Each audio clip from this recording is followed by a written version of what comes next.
믿기 힘든 일이 벌어졌습니다. 미국 로스앤젤레스에서 퓨전 요리의 대가로 불리던 한 요리학교 강사가 한국의 작은 시골 마을에서 무너졌습니다. 그녀에게 음식은 그저 새로운 맛의 조합에 불과했습니다. 미국식 요리가 세계 최고라고 굳게 믿고 있었던 그녀는 할머니의 떡을 본 순간 자신감을 잃고 말았습니다. 도대체 그녀가 그 심심한 떡에서 본 것은 무엇이었을까요? 그리고 지금 미국인들이 줄을 서서 먹는 그 떡의 비밀은 과연 무엇일까요? 사연 시작 전 구독과 좋아요 부탁드립니다. 저는 에밀리 제임스입니다. 오늘은 여러분께 정말 특별한 이야기를 들려드리겠습니다. 한국의 전통떡이 어떻게 미국인들의 마음을 사로잡았는지, 그리고 그 뒤에 숨겨진 할머니의 놀라운 철학은 무엇인지 말입니다. 이 이야기를 듣고 나면 여러분도 음식을 바라보는 시각이 완전히 달라질 것입니다. 자, 그럼 시작해볼까요? 저는 로스앤젤레스에서 요리학교 강사로 일하는 에밀리 제임스입니다. 매일 아침 8시면 요리실에 들어서서 학생들에게 퓨전 요리를 가르치죠. 이탈리아의 파스타에 아시아 향신료를 넣어보기도 하고 멕시코 타코에 프랑스 소스를 곁들여 보기도 했습니다. 항상 새로운 것을 찾고 있었어요. 그런데 어느 날 제 수업을 듣던 한국계 학생 지미가 흥미로운 이야기를 꺼냈습니다. 선생님, 요즘 한국 떡이 건강 디저트로 주목받고 있다던데요. 저는 고개를 갸웃거렸죠. 떡? 그거 쫀득한 밥 같은 거 아니에요? 지미는 웃으며 고개를 저었습니다. 아니에요. 떡은 정말 다양하거든요. 그날 밤 집으로 돌아가서 떡에 대해 검색해봤습니다. 화면에 나타난 이미지들은 제가 생각했던 것과 달랐어요. 알록달록한 색깔의 떡, 꽃 모양으로 빚어진 떡, 과일이 들어간 떡까지. 이게 정말 쌀로 만든 거라고. 궁금증이 점점 커졌습니다. 다음 날 수업이 끝나고 지미에게 더 자세히 물어봤어요. 한국 떡이 정말 그렇게 다양해요? 지미는 눈을 반짝이며 대답했습니다. 네, 정말 많아요. 결혼식에 먹는 떡, 생일에 먹는 떡, 명절에 먹는 떡. 각각 의미도 다르고 맛도 달라요. 그 순간 머릿속에서 번뜩이는 아이디어가 떠올랐습니다. 이걸 미국식으로 재해석하면 어떨까? 퓨전 요리에 늘 목말라 하던 제개떡은 새로운 도전이었어요. 하지만 문제가 있었습니다. 인터넷으로는 한계가 있었죠. 진짜 떡의 맛과 제조법을 알려면 직접 가봐야 했습니다. 그날 밤 남편 데이비드에게 말했어요. 여보, 한국에 가보고 싶어요. 데이비드는 놀란 표정으로 물었습니다. 갑자기 왜? 떡을 배우고 싶어요. 아니, 정확히는 한국 음식의 철학을 이해하고 싶습니다. 남편은 한동안 저를 바라보더니 고개를 끄덕였어요. 그럼 가봐. 내가 하고 싶은 일이라면 지지할게. 몇 주 후, 저는 전통 한식 연구 프로그램에 지원했습니다. 다행히 합격했고 석 달간의 한국 유학이 결정됐죠. 출발 전날 밤 침대에 누워 천장을 바라보며 생각했습니다. 과연 내가 원하는 걸 찾을 수 있을까? 설렘과 걱정이 교차했어요. 인천공항에 도착한 첫날, 한국의 첫인상은 강렬했습니다. 거리에서 풍겨오는 음식 냄새, 빠르게 지나가는 사람들, 그리고 어디서나 들리는 한국어. 모든 게 새로웠어요. 프로그램 첫 주는 서울에서 기본적인 한식 이론을 배웠습니다. 그런데 정작 떡 만들기는 시골 마을에서 체험하게 된다는 거였어요. 프로그램 담당자가 저를 데려간 곳은 경기도의 작은 시골 마을이었습니다. 구불구불한 산길을 1시간 정도 달려 도착한 마을은 시간이 멈춘 듯 했어요. 기와 지붕 집들 사이로 좁은 골목길이 이어져 있었고 마당에는 빨간 고추가 주렁주렁 매달려 있었습니다. 이분이 김봉순 할머니세요. 담당자가 소개해준 할머니는 70이 넘어 보였지만 눈빛이 매우 또렷했어요. 허리를 굽혀 인사하는 할머니를 보며 저도 어색하게 고개를 숙였습니다. 안녕하세요, 할머니. 할머니는 주름진 손으로 제 손을 꼭 잡으며 말씀하셨어요. 멀리서 왔구나. 고생 많았어. 할머니 집 마당은 정말 넓었습니다. 한쪽에는 장독대가 줄지어 서 있었고 다른 한쪽에는 떡을 만드는 작업대가 놓여 있었어요. 여기서 떡을 만드시는 거예요? 제가 물으니 할머니는 웃으시며 고개를 끄덕였습니다. 몇십 년째 여기서 만들고 있단다. 첫날 할머니가 직접 만든 떡을 내밀어 주셨어요. 하얀 떡 위에 팥소가 올라간 단순한 모양이었습니다. 한 입 베어 물었는데 솔직히 말하면 실망스러웠어요. 맛이 심심하네요. 미국 사람들 입맛엔 안 맞을 것 같은데요. 제가 무심코 내뱉은 말에 할머니는 빙그레 웃으셨습니다. 그럴 수도 있겠구나. 하지만 떡은 단순히 달콤한 맛만으로는 이해할 수 없는 음식이란다. 할머니의 말뜻을 그때는 이해하지 못했어요. 그냥 나이 드신 분의 고집 정도로 생각했습니다. 하지만 다음 날부터 할머니와 함께 떡을 만들기 시작하면서 제 생각이 조금씩 바뀌기 시작했어요. 새벽 5시, 할머니는 이미 떡 재료를 준비하고 계셨습니다. 이렇게 일찍요? 저는 눈을 비비며 물었어요. 떡은 정성이야. 시간을 들여야 제대로 된 떡이 나온단다. 할머니는 쌀을 씻으시면서 말씀하셨습니다. 그 모습이 마치 아기를 목욕시키는 어머니 같았어요. 쌀을 씻고 불리고 가루 내는 과정을 지켜보면서 놀랐습니다. 할머니의 손놀림은 정말 정확했어요. 물의 온도를 손으로 재고 쌀가루의 수분을 손끝으로 확인하는 모습은 마치 과학자 같았습니다. 할머니, 어떻게 이렇게 정확하게 하세요? 몸이 기억하고 있어. 50년 넘게 해온 일이니까. 그날 오후, 할머니는 제게 떡매를 쥐어주셨어요. 이제 너도 쳐봐라. 생각보다 무거운 떡매를 들고 떡을 치기 시작했는데 팔이 금세 아파왔습니다. 할머니는 제 모습을 보시며 웃으셨어요. 힘만으로는 안 돼. 리듬이 있어야 해. 할머니가 다시 떡매를 잡으시니 규칙적인 소리가 마당에 울려 퍼졌습니다. 쿵 마이너스 쿵 마이너스 쿵. 마치 심장 박동 같았어요. 할머니와 함께 떡을 만든 지 일주일이 지났습니다. 매일 새벽 5시에 일어나서 저녁까지 떡 만드는 일을 도왔죠. 처음엔 힘들었지만 점점 익숙해져 갔어요. 그런데 어느 날 할머니가 떡을 치면서 하신 말씀이 제 마음에 깊이 박혔습니다. 에밀리아, 맛은 시간이 만들고 사람 마음이 담겨야 진짜 음식이 되는 거란다. 그때 저는 떡매질을 멈추고 할머니를 바라봤어요. 마음이요? 그래. 누구를 위해서 만드는지, 왜 만드는지가 중요해. 그냥 배만 채우려고 만드는 음식과는 다르단다. 그날 밤 생각해봤습니다. 미국에서 제가 만든 요리들은 어땠을까? 물론 맛있게 만들려고 노력했지만 정말 마음을 담아서 만들었나 싶었어요. 그저 새로운 레시피를 시도하고 학생들에게 보여주기 위한 것은 아니었는지 되돌아보게 됐습니다. 처음엔 저도 떡을 그저 밋밋한 간식 정도로 생각했어요. 하지만 할머니를 만나고 나서야 깨달았죠. 떡 하나하나에 담긴 우리 민족의 혼과 정성을. 그동안 제가 얼마나 무지했는지, 얼마나 오만했는지 부끄러웠습니다. 다음 날부터 떡 만들기가 달라 보이기 시작했어요. 할머니가 쌀을 씻는 모습, 반죽을 주무르는 손길, 떡을 빚는 표정. 모든 게 간절해 보였습니다. 할머니, 이 떡은 누가 드실 거예요? 제가 물으니 할머니는 잠깐 생각하시더니 대답하셨어요. 옆집 민수가 내일 생일이거든. 그의 어머니가 바빠서 부탁했어. 민수는 7살 남자아이였습니다. 할머니 집 옆에 살면서 자주 놀러 왔어요. 떡을 만들 때마다 구경하며 할머니, 떡 좀 주세요라고 조르곤 했죠. 할머니는 그럴 때마다 조금만 기다려라라고 하시면서도 미소를 지으셨습니다. 민수의 생일떡을 만드는 할머니의 정성은 평소와 달랐어요. 떡 위에 올릴 장식도 더 신경 쓰시고 모양도 더 예쁘게 만드셨습니다. 할머니, 왜 이렇게 신경 쓰세요? 생일은 특별한 날이잖아.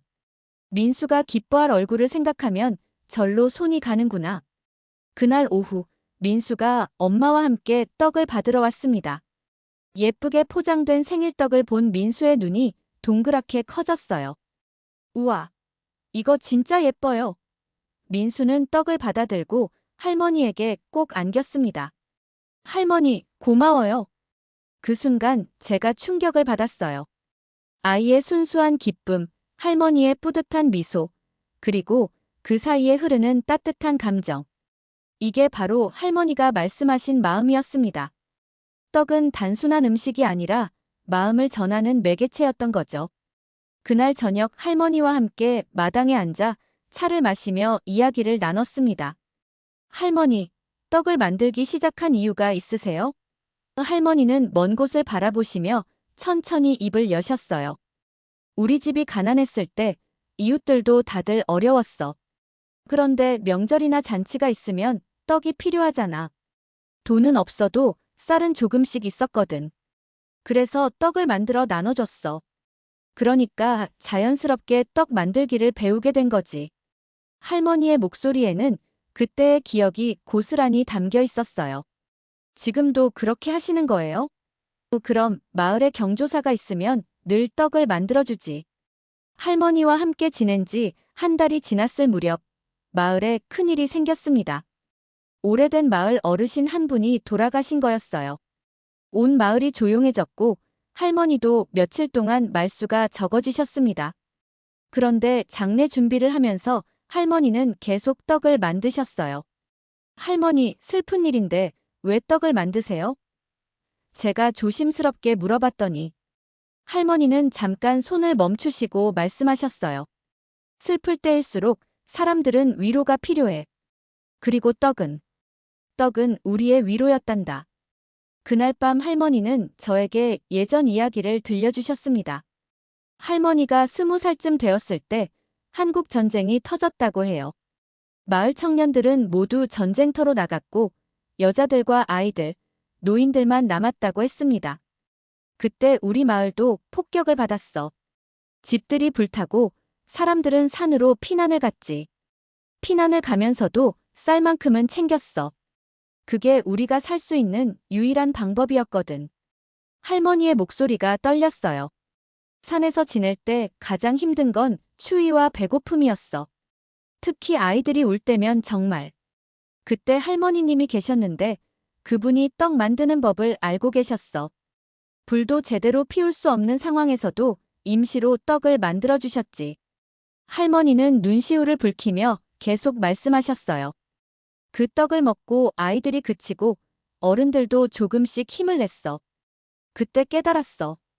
떡은 그냥 음식이 아니라 희망이었어. 절망적인 상황에서도 사람들에게 위로가 되고 다시 일어설 힘을 주는 거였지. 할머니의 이야기를 들으며 제 가슴이 뭉클해졌습니다. 그동안 제가 떡을 너무 단순하게 생각했던 것 같았어요. 다음 날 장례식에서 할머니가 만든 떡을 나누는 시간이 있었습니다. 상주들과 조문객들이 할머니의 떡을 받아 먹었어요. 그 순간 저는 정말 놀랐습니다. 평소에 심심하다고 생각했던 그 떡이 이렇게 달콤하고 부드럽게 느껴질 수가 있다니. 이상해요. 맛이 다르네요. 제가 할머니에게 말씀드리니 할머니는 미소를 지으셨어요. 떡은 똑같아. 다른 건 너의 마음이야. 그제서야 알았습니다. 제가 변한 거였어요. 처음엔 미국인의 입맛으로만 떡을 평가했는데 이제는 그 안에 담긴 사연과 마음을 느낄 수 있게 된 것입니다. 그날 밤 저는 오랫동안 잠을 이루지 못했어요. 할머니의 이야기가 계속 머릿속을 맴돌았습니다. 전쟁의 상처, 가난한 시절의 기억, 그리고 그 속에서도 서로를 위로하며 살아온 사람들. 떡은 그 모든 것을 품고 있는 음식이었던 거죠. 이제 몇 주 후면 미국으로 돌아갈 시간이었습니다. 할머니께 배운 떡 만들기 기술은 물론 소중했지만 그보다 더 중요한 걸 배웠다는 생각이 들었어요. 음식이 가진 진짜 의미, 그리고 그것을 만드는 사람의 마음이 얼마나 중요한지를 깨달았습니다. 한국에서의 석 달이 끝나고 미국으로 돌아갈 시간이 되었습니다. 마지막 날 아침, 할머니는 저를 위해 특별한 떡을 만들어 주셨어요. 이건 여행 떡이야. 먼 길 가는 사람을 위한 거란다. 작은 보자기에 곱게 쌓인 떡을 받으며 눈물이 날 것 같았습니다. 할머니, 정말 감사했어요. 떡 만들기뿐만 아니라 인생에 대해서도 많이 배웠습니다. 할머니는 제 두 손을 꼭 잡으시며 말씀하셨어요. 에밀리아, 이제 너도 사람들에게 위로가 되는 음식을 만들 수 있을 거야. 그게 진짜 요리사가 하는 일이거든. 인천공항에서 비행기를 타기 전 할머니가 싸주신 떡을 조금 먹어봤습니다. 여전히 심심한 맛이었지만 이제는 달랐어요. 그 안에서 할머니의 정성과 사랑을 느낄 수 있었습니다. 미국에 가서도 이 마음을 잊지 말자 다짐했죠. 로스앤젤레스에 도착한 저를 보고 남편 데이비드는 깜짝 놀랐어요. 여보, 뭔가 많이 달라졌네. 그래요? 어떻게 달라졌는데요? 표정이 더 평온해 보여. 그리고 눈빛이 달라졌어. 남편의 말을 들으니 제 자신도 변했다는 걸 실감했습니다. 요리학교로 복귀한 첫날, 동료 선생님들과 학생들에게 한국에서의 경험을 이야기했어요. 떡이라는 음식을 통해서 음식의 진짜 의미를 깨달았습니다. 만만이 전부가 아니라는 걸 배웠죠. 학생들은 흥미로워했지만 일부는 여전히 의구심을 보였어요. 선생님, 그런데 떡을 미국에서 팔면 성공할까요? 우리 입맛에 맞을까요? 지미가 물어봤습니다. 저는 잠깐 생각하다가 대답했어요. 그냥 떡을 파는 게 아니라 떡이 가진 이야기와 마음을 함께 전하는 거예요. 그러면 분명 사람들이 관심을 가질 겁니다. 몇 주 후, 저는 작은 결심을 했어요. 떡을 활용한 디저트 카페를 열어보기로 한 것입니다. 이름은 K-라이스 케이크 K-라이스 케이크로 정했죠. 한국의 떡이지만 미국 사람들도 친숙하게 느낄 수 있도록 영어 이름을 붙였습니다. 처음에는 작은 팝업 스토어부터 시작했어요. 주말 농산물 시장에서 자리를 빌려 떡 디저트를 팔기 시작한 겁니다. 할머니께 배운 전통떡에 미국 사람들이 좋아하는 토핑을 더했어요. 딸기, 블루베리, 견과류 등을 활용해서 보기에도 예쁘고 맛도 좋게 만들었습니다. 첫날 반응은 신통치 않았어요. 사람들이 지나가면서 구경은 했지만 선뜻 사려 하지 않았죠. 이게 뭐예요? 떡이요? 처음 보는데요? 그 같은 반응이 대부분이었습니다. 하지만 용기 내어 한번 시도해본 사람들은 다른 반응을 보였어요. 생각보다 맛있네요. 이게 쌀로 만든 거라고요? 팝업 스토어를 운영한 지 한 달쯤 지났을 때 예상치 못한 일이 일어났습니다. 한 젊은 여성이 제 떡 디저트를 사서 인스타그램에 올린 거였어요. 해시태그 건강한 디저트, 해시태그 한국떡, 해시태그 새로운 맛 같은 해시태그와 함께 예쁜 사진을 올렸더니 반응이 폭발적이었습니다. 댓글에는 이거 어디서 파는 거예요? 저도 먹어보고 싶어요. 그 같은 글들이 달렸어요. 그 다음 주말 팝업 스토어에 평소보다 훨씬 많은 사람들이 찾아왔습니다. 젊은 여성들을 중심으로 떡 디저트를 사서 사진을 찍는 사람들이 늘어났죠. 더 놀라운 건 떡을 먹어본 사람들의 후기였어요. 처음엔 별 기대 안 했는데 정말 맛있어요. 밀가루 디저트보다 속이 편해요. 이게 글루텐 프리라고요? 대박. 건강에 관심이 많은 미국 사람들에게 떡의 장점이 어필한 거였습니다. 어느 날은 한 푸드 블로거가 찾아왔어요. K-라이스 케이크에 대해서 블로그에 소개하고 싶어요. 인터뷰 좀 할 수 있을까요? 그분과 이야기하면서 한국에서의 경험담을 들려줬습니다. 김봉순 할머니 이야기, 전쟁 때 떡으로 사람들을 위로했다는 이야기까지. 블로그 포스트가 올라간 후 반응이 엄청났어요. 음식 뒤에 이런 깊은 이야기가 있다니 감동이에요. 단순한 디저트가 아니라 문화를 맛보는 기분이에요. 사람들은 떡의 맛뿐만 아니라 그 안에 담긴 스토리에도 관심을 보였습니다. SNS에서 입소문이 퍼지면서 주말마다 긴 줄이 생겼어요. 한국계뿐만 아니라 다양한 인종의 사람들이 찾아왔습니다. 이거 정말 한국 전통 음식이에요? 할머니가 가르쳐 주신 거라고요? 대단해요. 사람들의 관심과 격려에 힘을 얻었습니다. 몇 달 후에는 로컬 TV 방송국에서 연락이 왔어요. K-라이스 케이크에 대한 특집 방송을 하고 싶어요. 방송에 나가서 한국 떡의 매력과 할머니께 배운 철학에 대해 이야기했습니다. 음식은 단순히 배를 채우는 게 아니라 마음을 전하는 매개체라고 생각해요. 방송이 나간 후 정말 놀라운 일이 벌어졌어요. 전국 각지에서 주문 문의가 쏟아진 거였습니다.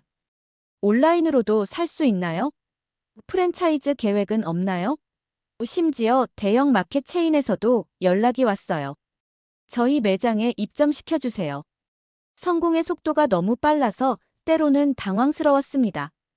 K-라이스 케이크의 성공은 제가 예상했던 것보다 훨씬 빨랐습니다. 팝업 스토어에서 시작한 지 불과 6개월 만에 로스앤젤레스 다운타운에 정식 매장을 열게 됐어요. 매일 아침 7시부터 밤 9시까지 문을 열었는데도 줄이 끊이지 않았습니다.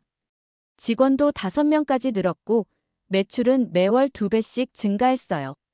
하지만 바쁜 일상 속에서 점점 뭔가 놓치고 있다는 기분이 들었습니다.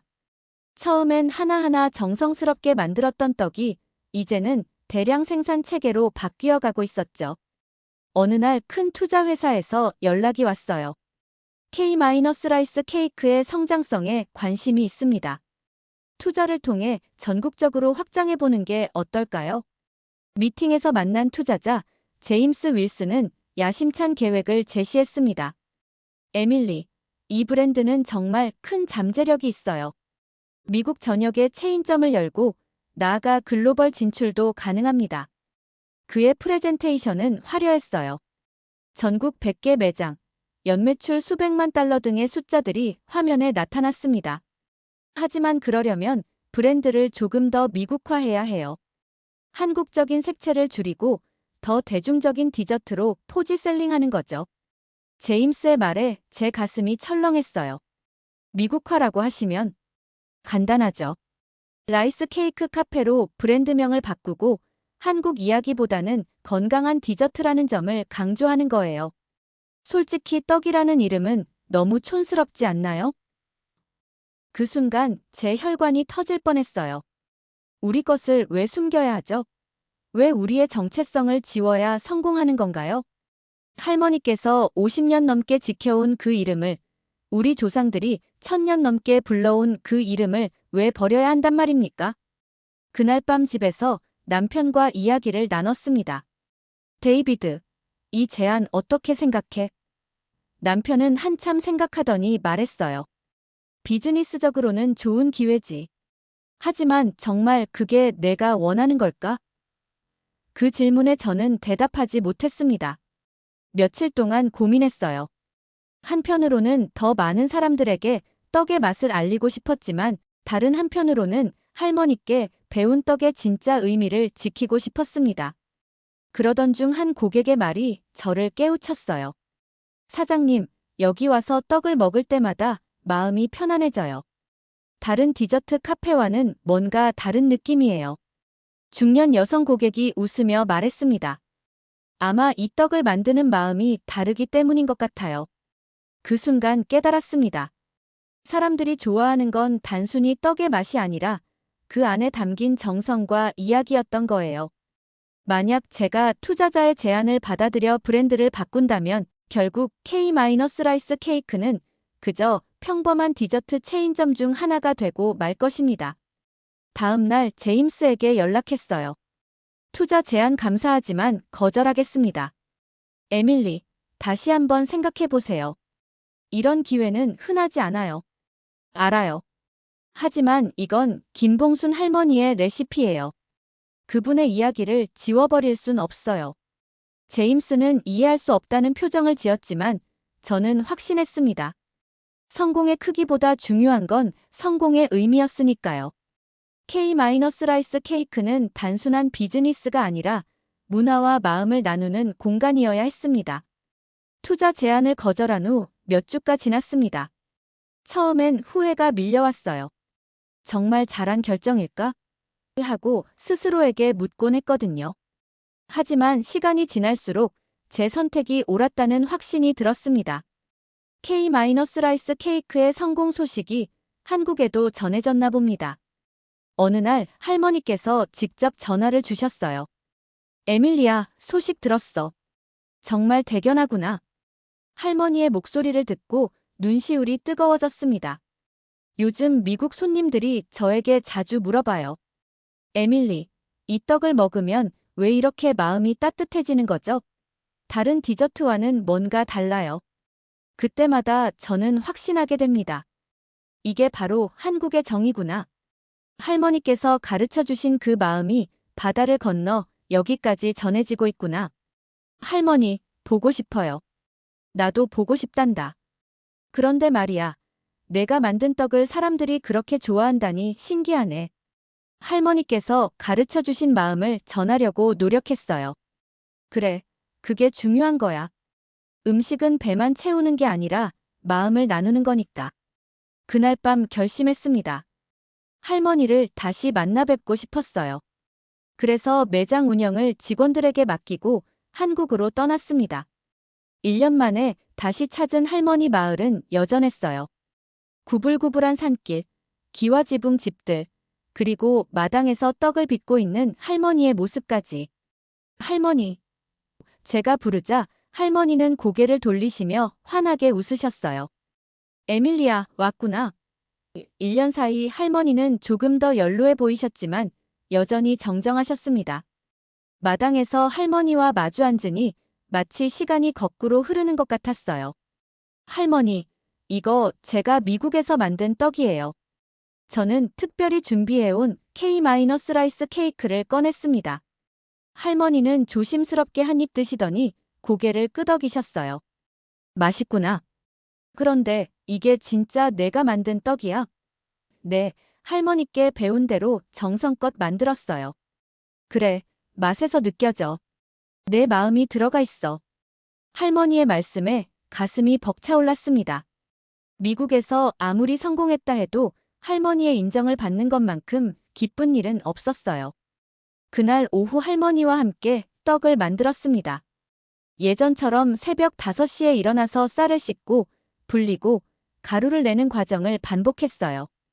1년 전과 달라진 건 제가 이제 진짜로 그 의미를 이해한다는 점이었습니다. 에밀리야, 앞으로도 사람들에게 위로가 되는 떡을 만들어라. 할머니는 제 손을 잡으시며 당부하셨어요. 네, 할머니. 꼭 그렇게 하겠어요. 그럼 됐어. 음식으로 사람들을 행복하게 만드는 게 우리가 할 일이니까. 한국에서 보낸 일주일은 정말 소중한 시간이었습니다. 할머니와 함께 떡을 만들고 마을 사람들과 이야기를 나누고 처음 한국에 왔을 때의 마음을 되새겨 볼 수 있었어요. 미국으로 돌아가는 날 할머니께서 마지막에 하신 말씀이 잊혀지지 않아요. 에밀리야, 이제 너도 우리 가족이야. 떡으로 세상 사람들 마음을 어루만져 주려무나. 그게 우리가 해야 할 일이니까. 그 순간 저는 울음을 참을 수 없었어요. 할머니는 다시 여행떡을 싸주셨습니다. 미국에 돌아온 후 K-라이스 케이크는 더욱 의미 있는 공간이 되었습니다. 단순히 떡을 파는 곳이 아니라 사람들이 마음의 위로를 얻는 곳이 된 거죠. 벽에는 할머니와 함께 찍은 사진을 걸어두었고 손님들에게는 떡에 담긴 이야기도 들려줬습니다. 지금도 매일 아침 떡을 만들 때면 할머니의 말씀이 떠오릅니다. 맛은 시간이 만들고 사람 마음이 담겨야 진짜 음식이 되는 거란다. 어쩌면 진짜 맛이란 누군가를 위한 마음에서 시작되는 건지도 모릅니다. 그리고 그 마음이 바다를 건너 미국까지 전해져서 이곳 사람들도 할머니의 사랑을 느낄 수 있게 된 것 같아요. 오늘도 K-라이스 케이크 앞엔 긴 줄이 서 있습니다. 하지만 이제 저는 압니다. 그들이 기다리는 건 단순한 디저트가 아니라 마음을 담은 음식이라는 걸 말이죠. 오늘의 이야기는 여기까지입니다. 오늘의 사연이 마음에 드셨다면 구독, 좋아요 부탁드리겠습니다. 소중한 시간, 긴 이야기 끝까지 들어주셔서 진심으로 감사합니다. 앞으로도 더 좋은 사연으로 여러분을 찾아오겠습니다.